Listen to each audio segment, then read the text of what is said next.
A paz do Senhor Jesus. Hoje nós vamos meditar no Evangelho de Marcos, capítulo 3, no versículo de número 1, que diz assim: E em outro sábado entrou numa sinagoga, e ali estava um homem que tinha uma das mãos atrofiada, ou em outra tradução, a mão mirrada.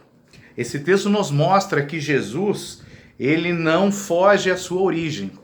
Jesus, ele foi ensinado desde criança a ser um judeu, a estudar a Bíblia, a frequentar a sinagoga, e depois que ele cresceu, saiu da casa de seus pais para fazer a obra de Deus, ele continua mantendo aquilo que ele foi ensinado. Ou seja, ele ia nas sinagogas estudar a Bíblia, ele continuou indo na sinagoga para fazer o estudo da palavra de Deus, para se reunir ali com os irmãos, para ter comunhão. Jesus, ele é Deus, ele abriu mão da sua divindade, se fez homem, habitou entre nós. Através do Espírito Santo que estava nele, ele tinha uma sabedoria extraordinária.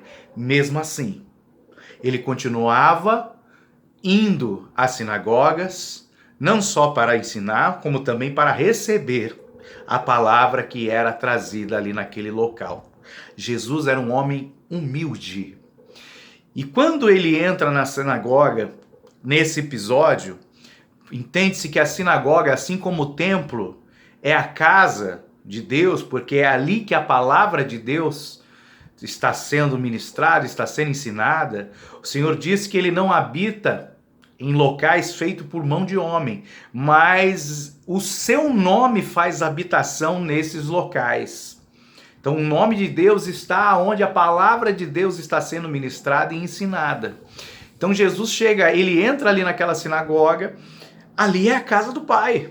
Ali onde está a palavra de Deus, porque nem só de pão viverá o homem, mas de toda a palavra que sai da boca de Deus. E ele chega ali, ele tem um olhar crítico, um olhar cirúrgico. Ele vê um homem com a mão mirrada. Essa mão mirrada o impedia de trabalhar para Deus, porque para trabalhar para Deus você não podia ter defeito.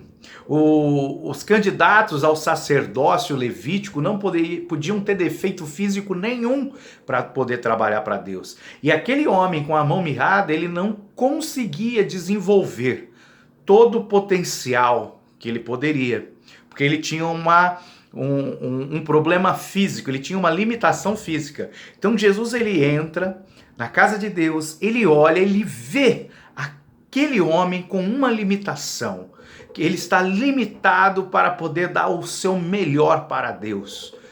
E Jesus, ele vai ali. Jesus, ele consegue enxergar as nossas limitações. Ele olha para mim, ele olha para você, ele olha para o nosso coração, para os nossos sentimentos, as nossas emoções. Ele sabe quais são as nossas fraquezas, ele sabe aonde a gente erra, ele sabe quais são os nossos limites.